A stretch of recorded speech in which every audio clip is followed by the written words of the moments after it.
जो बच्चे चैट में जुड़े हुए हैं तो वो मुझे बीच बीच में रिस्पॉन्स भी करते रहेंगे,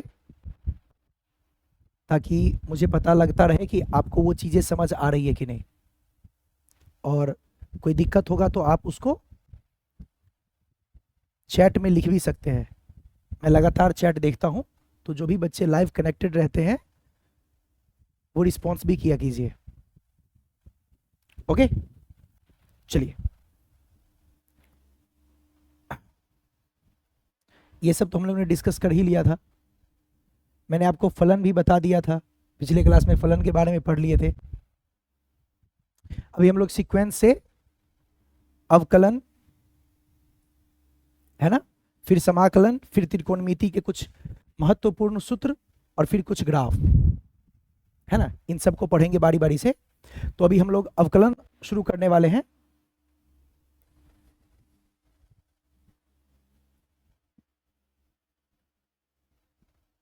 इसको हम लोग बारी बारी से देखेंगे कि इसमें करना क्या है।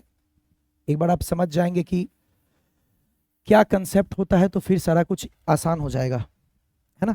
तो इसलिए थोड़ा सा ध्यान से देखिएगा। चलिए, तो मैं आपको क्या बताने वाला था, अवकलन के बारे में, है ना। तो मैंने आपको क्या बताया था अवकलन के बारे में। अवकलन में हम लोग क्या करने वाले हैं, अवकलन में क्या निकालते हैं, अवकलन में निकालते हैं परिवर्तन का दर। परिवर्तन का दर, ठीक है। दर का मतलब मैंने क्या बताया, जब भी आपको बोला जाएगा परिवर्तन का दर निकालिए, तो दर मतलब क्या, दर का मतलब होता है उसको आप किसी चीज से भाग दे रहे हैं। यानी जो अवकलन आप पढ़ते हैं ना, इसका मतलब ही है कि हम यहां पर निकालने वाले हैं दर। किस चीज का दर, परिवर्तन का दर। परिवर्तन मतलब जो चेंज हो रही है, जो बदल रही है, उसका दर क्या है, बदलने का रेट क्या है। दर का मतलब क्या होता है, रेट। और उस दर का मतलब हम क्या करेंगे, भाग देंगे। यानी इनडायरेक्टली अगर आपको चीजें समझ में ना आए तो आप ये ध्यान रखना कि अवकलन में हम लोग दर या उसको भाग करने वाले हैं। अवकलन में हम क्या निकालने वाले हैं, दर, जिसका मतलब हम क्या करने वाले हैं, सीधा सा बात है कि हम क्या निकालने वाले हैं, उसका भाग, डिवीजन। इतनी बात तो समझ आ जाएगी। तो जब कभी भी आपको अवकलन करने के लिए बोले तो आप समझ जाएंगे कि वहां पे मुझे निकालना है दर, यानी उसका करना है भाग। अब किसका दर, तो परिवर्तन का दर। अब आपको यह समझना होगा कि परिवर्तन क्या चीज होती है। तो परिवर्तन का मतलब होता है चेंज, जो बदलता रहता है। आपको पिछले दिन भी मैंने बताया था कि मैक्सिमम चीजें दुनिया में बदलती रहती है। समय लगातार बदल रहा है ना। आपका एज लगातार बदल रहा है। कोई गाड़ी चलाते हैं हम तो उसकी गति लगातार बदलती रहती है। जरूरत के हिसाब से हम गति को ज्यादा भी कर देते हैं, गति को कम भी कर देते हैं। ये सब क्या है, परिवर्तन, चेंज। तो जहां पर भी आपको परिवर्तन का दर निकालना होगा वहां पर आप अवकलन का इस्तेमाल कर सकते हैं। किस दर से बदल रहा है, किस रेट से बदल रहा है, उसको निकालने के लिए हम लोग अवकलन का इस्तेमाल करते हैं। अब इससे पहले कि मैं आपको अवकलन करने के कुछ रूल्स बताऊं, सबसे पहले आप ये समझ लो कि हम जो निकालने वाले हैं परिवर्तन का दर, उसमें परिवर्तन का क्या मतलब है। परिवर्तन का मतलब क्या, तो पहली बात याद रखिएगा, इसका सिंबल हम लोग यूज करने वाले हैं डेल्टा। क्या यूज करने वाले हैं, डेल्टा। और इस परिवर्तन का मतलब क्या होगा, इस परिवर्तन का मतलब होता है अंतिम माइनस प्रारंभिक।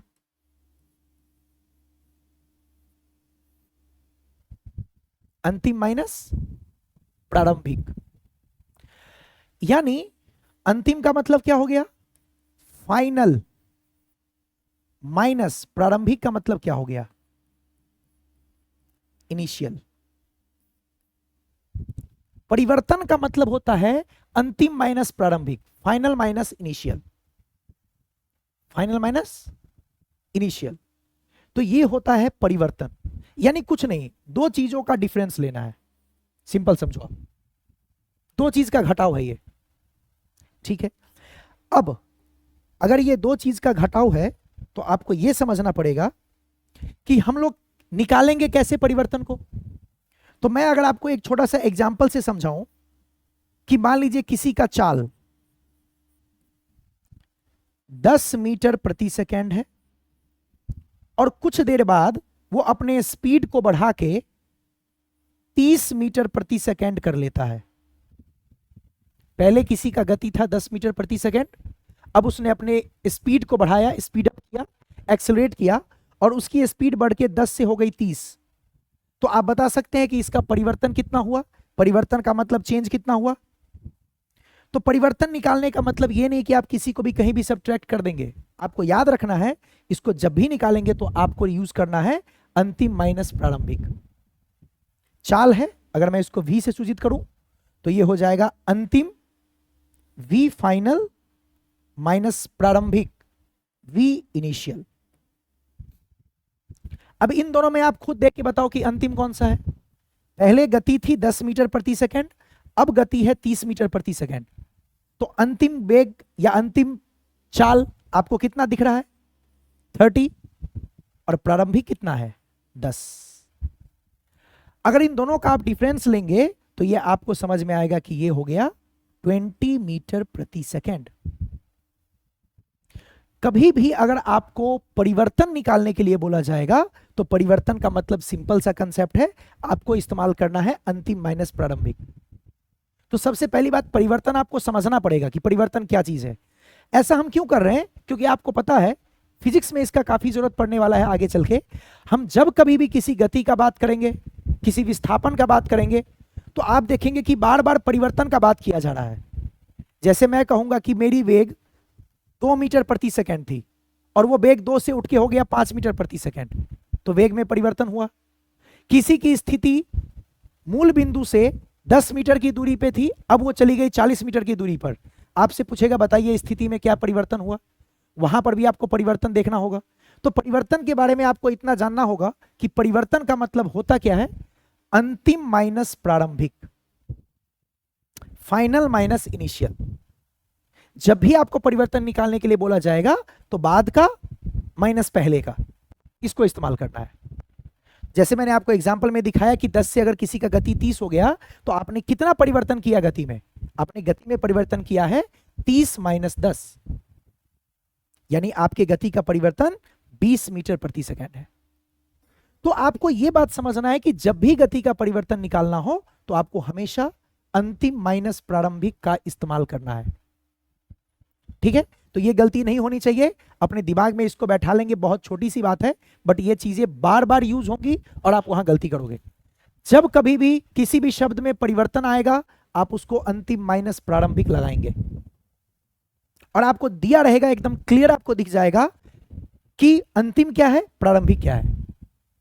इन दोनों का आपको डिफरेंस लेना है, सिंपल घटाव है। एक बात और, आगे चल के आप पढ़ेंगे जो सदिश होगा उसमें सदिश का घटाव लगाना पड़ेगा और जो अदिश है उसमें हम लोग सामान्य घटाव का इस्तेमाल करेंगे।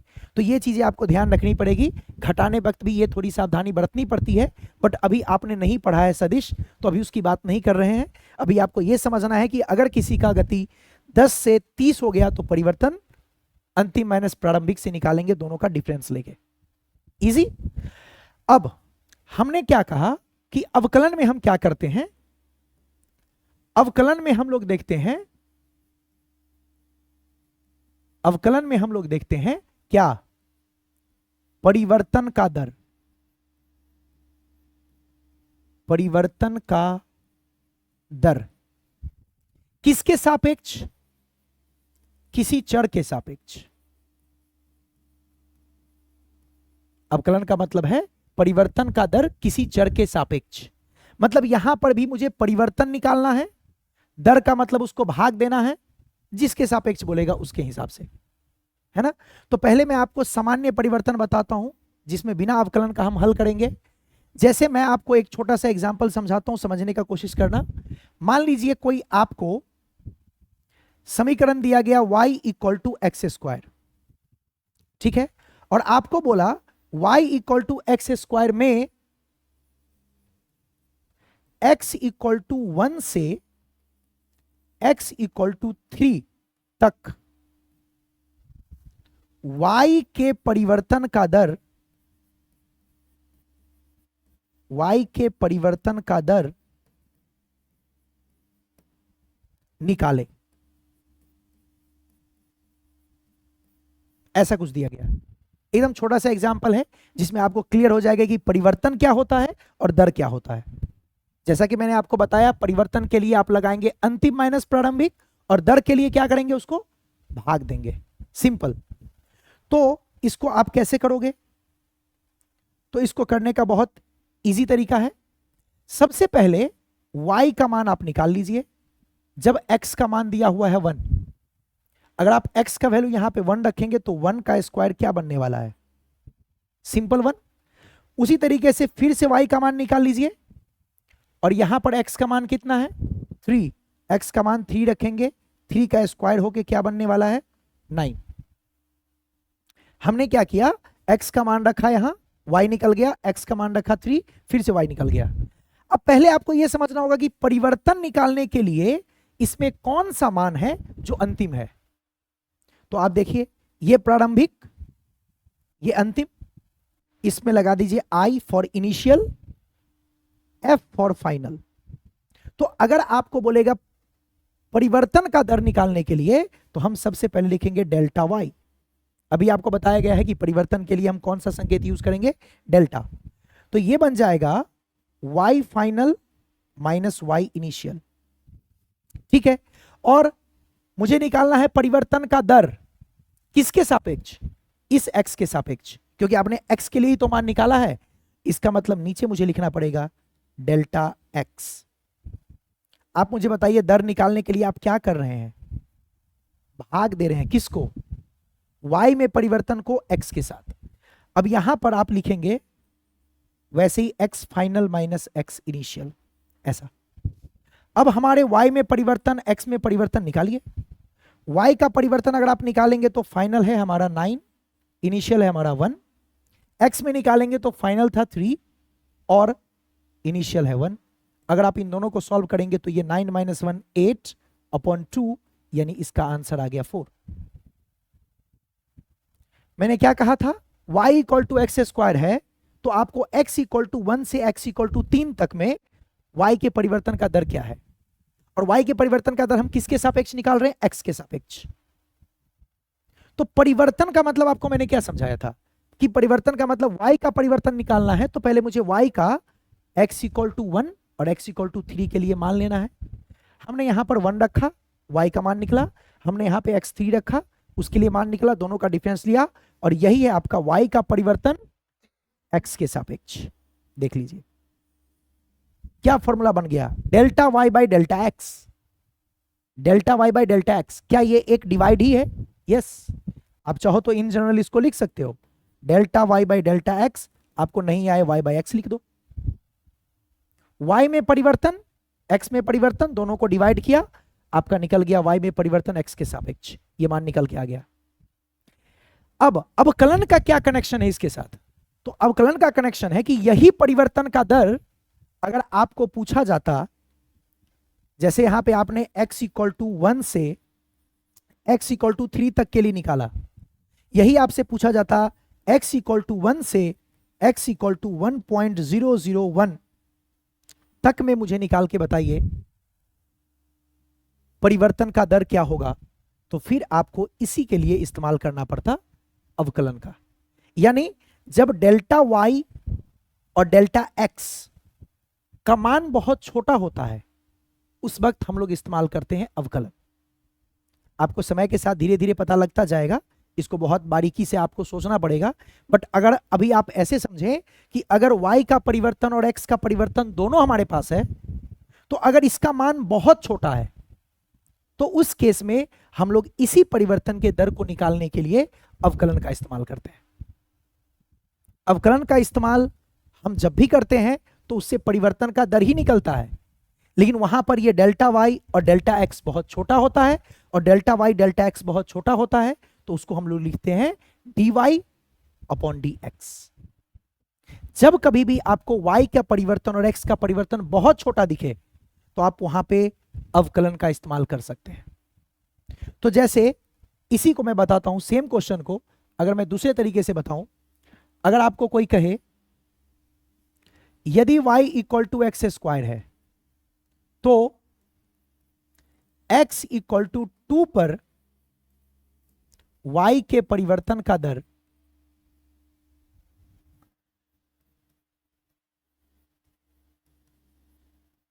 y के परिवर्तन का दर निकाले। अब मुझे बताइए परिवर्तन निकालने के लिए मुझे कितने मान चाहिए? 2। जैसे वहां पे आपने लिया था पिछले क्वेश्चन में x equal to 1 and x equal to 3, लेकिन यहां पर आपको कितने मान दिए गए? सिर्फ 1। अब क्या होगा, जब भी आपको कोई एक मान दिया जाए और उस पर परिवर्तन का दर पूछा जाए तो आप जानते हैं परिवर्तन का मतलब होता है अंतिम माइनस प्रारंभिक। यहां पर मुझे 2 मान चाहिए, अंतिम और प्रारंभिक, लेकिन यहां तो मुझे एक ही मान दिया गया, फिर कैसे निकलेगा? तो अगर आपको तब भी निकालना है परिवर्तन का दर तो ऐसे जगहों पे हम लोग इस्तेमाल करते हैं अवकलन का।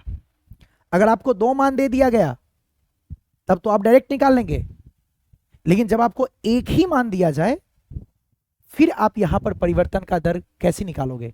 तो इस स्थिति में x का तो एक मान 2 हमारे पास है और दूसरा मान इससे थोड़ा सा बड़ा 0.001 ऐसा कुछ लेंगे और 2 मान मान के फिर परिवर्तन का दर निकालेंगे। तो इसको सामान्य गणित से निकालना काफी जटिल होगा, तो उसी को आसान बनाने के लिए अवकलन को हम इस्तेमाल करेंगे। और जब x का मान इतना कम अंतर है, इसका मतलब यहां से जो डेल्टा x है वो बहुत छोटा हो गया, और जब ये बहुत छोटा हो जाएगा डेल्टा x एवं डेल्टा y बहुत छोटा हो तो हम क्या करेंगे, डेल्टा x को dx और डेल्टा y को dy लिख देंगे, और हमारा जो परिवर्तन का दर है वो अब बन जाएगा dy बाई dx, और यही चीज कहलाती है अवकलन।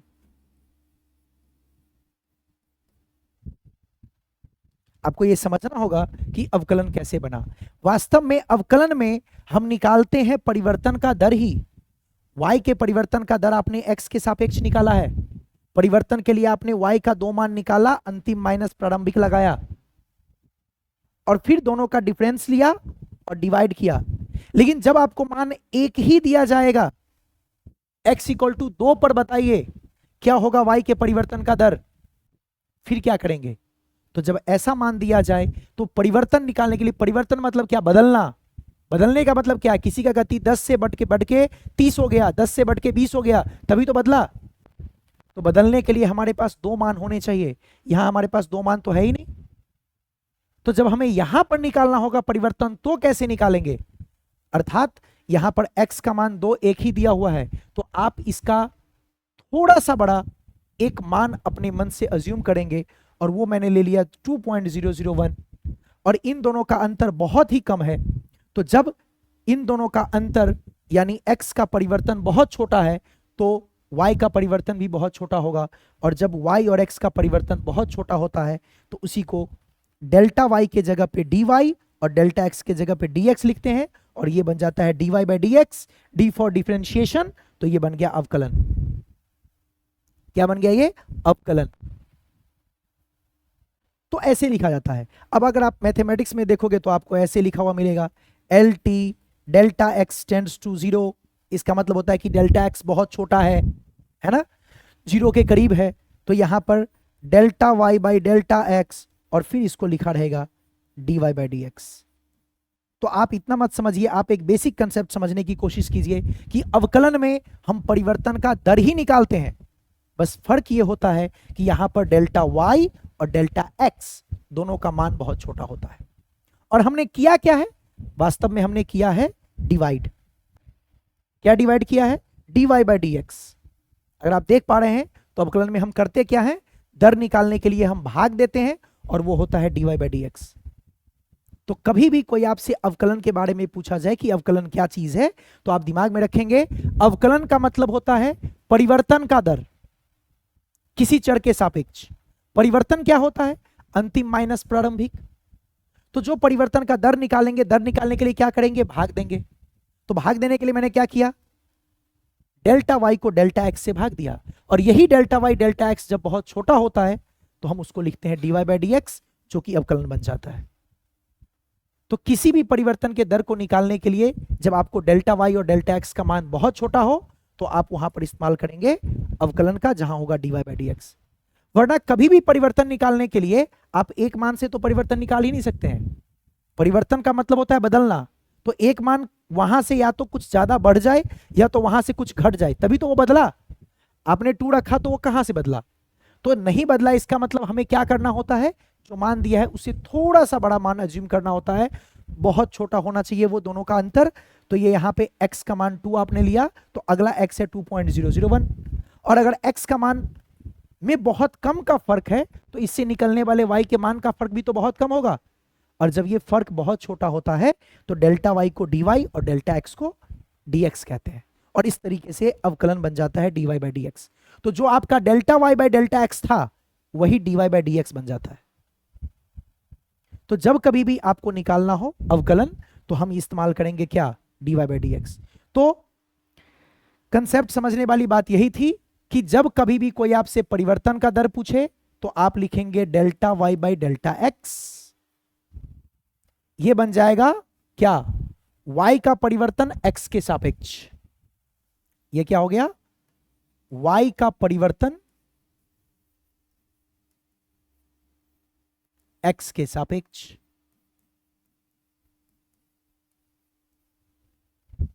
लेकिन जब ये मान बहुत छोटा हो तो यही delta y by delta x बन जाएगा dy बाई डी एक्स। तो ये भी y का परिवर्तन ही है। ये क्या है? y का परिवर्तन किसके सापेक्ष है? x के सापेक्ष है। y का परिवर्तन x के सापेक्ष है।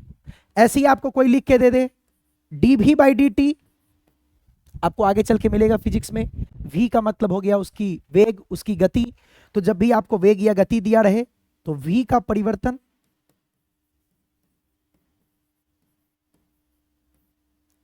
t के सापेक्ष, आप ऐसे लिख सकते हैं। तो ये सारे अवकलन का इस्तेमाल आपको फिजिक्स में करना होगा, तो इसलिए आपको समझना पड़ेगा कि ये अवकलन है क्या चीज। तो अवकलन क्या है? सिंपल सी कंसेप्ट है, y का परिवर्तन किसी चर के सापेक्ष।